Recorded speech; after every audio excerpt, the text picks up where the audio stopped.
उपदेशी नसताना सुद्धा दोन मार्ग, एक येळंकर बाबाचा मार्ग, बाबांनी 1 महिन्याची सेवा दिली आमच्याकडे, आणि मराठी बाबा होते.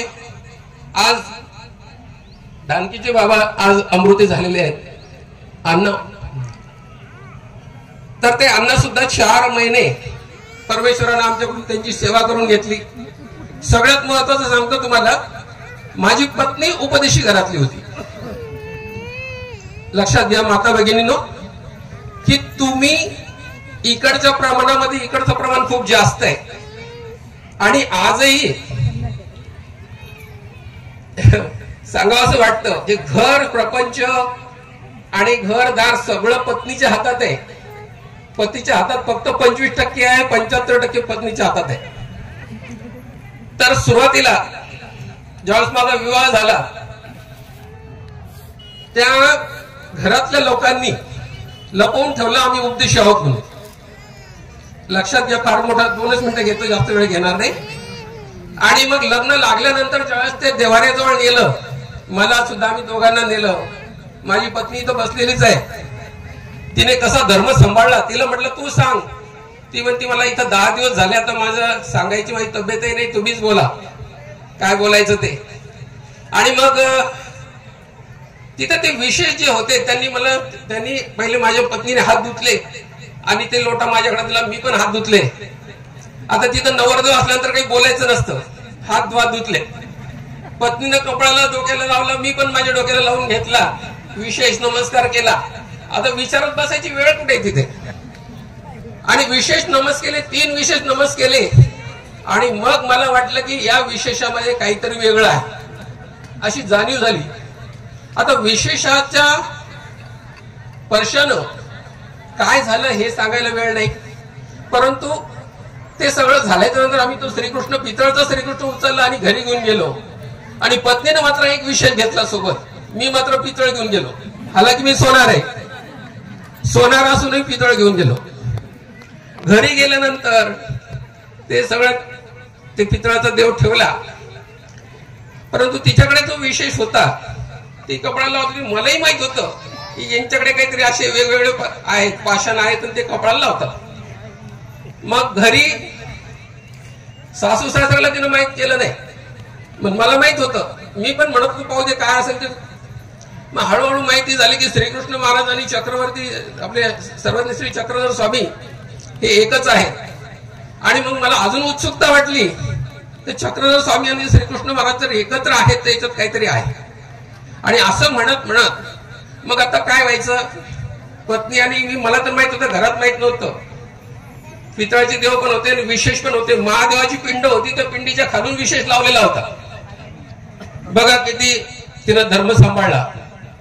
आणि आज मग सुरुवात कशी व्हायची, माझा व्यवसाय होता, पैसा तर कमवायचा, पैशाशिवाय प्रपंच नाही. बाबा लोक सांगतात या प्रपंचातून निघा. मग प्रपंचात आणलं कशाला तुम्हाला? जर तुम्हाला प्रपंचातून निघायचंय, प्रपंच सोडायचंय, मग या प्रपंचामध्ये, या जन्मामध्ये, या मनुष्य देहामध्ये देवानी पाठवलं कशासाठी? तर स्वामींनी सुद्धा त्याचं उत्तर सांगून ठेवले. मला वेळ खूप कमी आहे आणि त्यामुळे मला काय सांगावं काही असं झालंय. म्हणून परमेश्वर सांगतात सकळ संपत्ती ती असंपत्ती, परमेश्वर हीच जीवाची संपत्ती. तर त्या येणं आमच्या मिसेसनं म्हणायचं की आपल्याला पंगत करायची. मी म्हटलं स्वयंपाक कोण करायचा, पंगत कशी होईल? तुम्ही फक्त हॉटेल सारखं बिल द्या म्हणे. ठीक आहे, पंगत ठरली, पंगत झाली. बघा त्या पंक्तीचा काय परिणाम झाला, कसा परिणाम होतो तेही मला सांगायचं आहे, पटापटा सांगतो.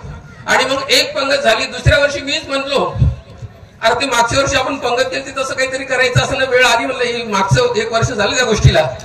परत लोणारगड बाबाच्या मार्गामध्ये आता पहिली पंगत त्यांनी म्हटली म्हणून केली आणि दुसरी पंगत मी स्वतः म्हणून केली. अन्नदानाचं महत्व बघा कसं आहे.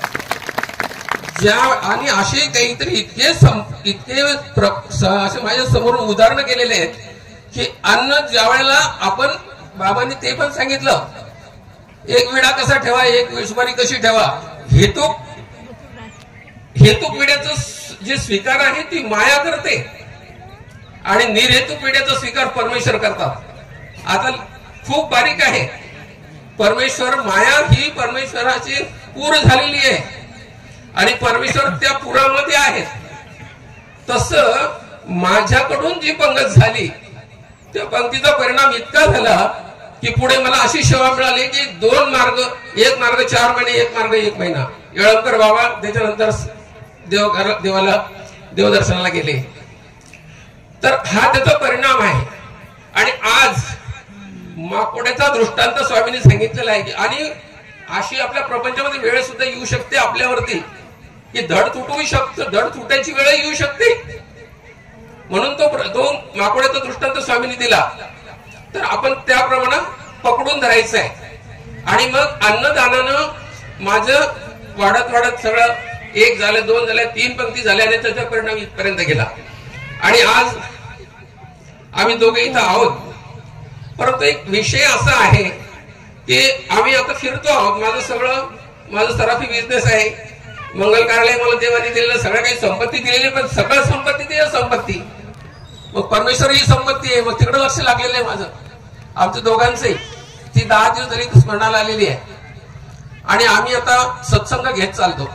सत्संगाच्या संबंधामधून आम्ही ज्या ज्या गावाला जातो, बाबांनी सांगितलं विकल्पजनित क्रिया करू नका. आणि आज तुमच्या माहिती सांगू शकतो, तुम्हाला एक विनंती करू शकतो की इतर संख्या किती आहे, 75 ते 80% आहे किंवा 90% असेल. मानव पंथाची संख्या फक्त समजा 10% आहे. आणि तरी श्रीकृष्ण महाराज म्हणतात मनुष्यानाम सहस्रेषु, 1000 माणसामध्ये 1. मग आता इथे ही एक व्यक्ती जर बसेल असं तुम्ही म्हणतो 1000 माणसं बसलेले आहेत. मग इतक्या व्यक्ती मिळून किती लोक झाले या मंडपामध्ये. परंतु बंधू आणि भगिनींनो, जे काही आपल्याला मिळालं ना, हे सोनं आहे, सोनं. आणि याला सांभाळून ठेवा. विकल्पजनित क्रिया करू नका. ज्या ज्या गावामध्ये जाऊ ना त्या गावामध्ये महालक्ष्म्या बसवतात, अजून बरेच काही गोष्टी. बंधू आणि भगिनींनो, जे काही आपल्याला मिळालं ना, हे सोनं आहे, सोनं. आणि याला सांभाळून ठेवा. विकल्पजनित क्रिया करू नका.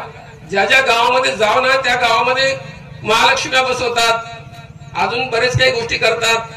त्यांच्या सूनवायऱ्या येतात. आता एका गावामध्ये आम्ही गेलो, त्या आजीला विचारलं, म्हणलं आजी तुम्ही उपदेशी आहात का? म्हणे बाबा मी इकडच्या घरात आले म्हणे आणि तेव्हापासून चालू आहे, माहित काहीच नाही. म्हणजे असेही प्रकार होतात. म्हणून होता येतो आपल्या सुनांना आपण सांगत चला, मुलीला उपदेश द्या. मुलीला उपदेश द्यामुळे आज मी उपदेशी झालो. आणि आम्ही ज्या गावात सत्संग घेतला त्या गावामध्ये त्यांनी देवपूजा बांधून अशी विहिरीमध्ये टाकायची तयारी झालेली होती. विशेष बांधून टाकणार होते. आणि नेमकं आम्ही त्या गावात कसं तरी सहज गेलो. तर सहज याच्यामुळे गेलो की त्या गावातले लोक माझ्या दुकानात आले का हळूच विचारत होते तुम्ही उपदेशी येता. म्हटलं तुम्हाला न्यूनगंड कशात आहे, मी मानवा बंधाचा उपदेश घेतलेला आहे असं ज्यावेळेस मी बोललो त्यांना, तर त्यांना वाटलं की चांगले आहे इथं यांच्याकडे. आणि म्हणून आम्ही त्या गावामध्ये गेलो.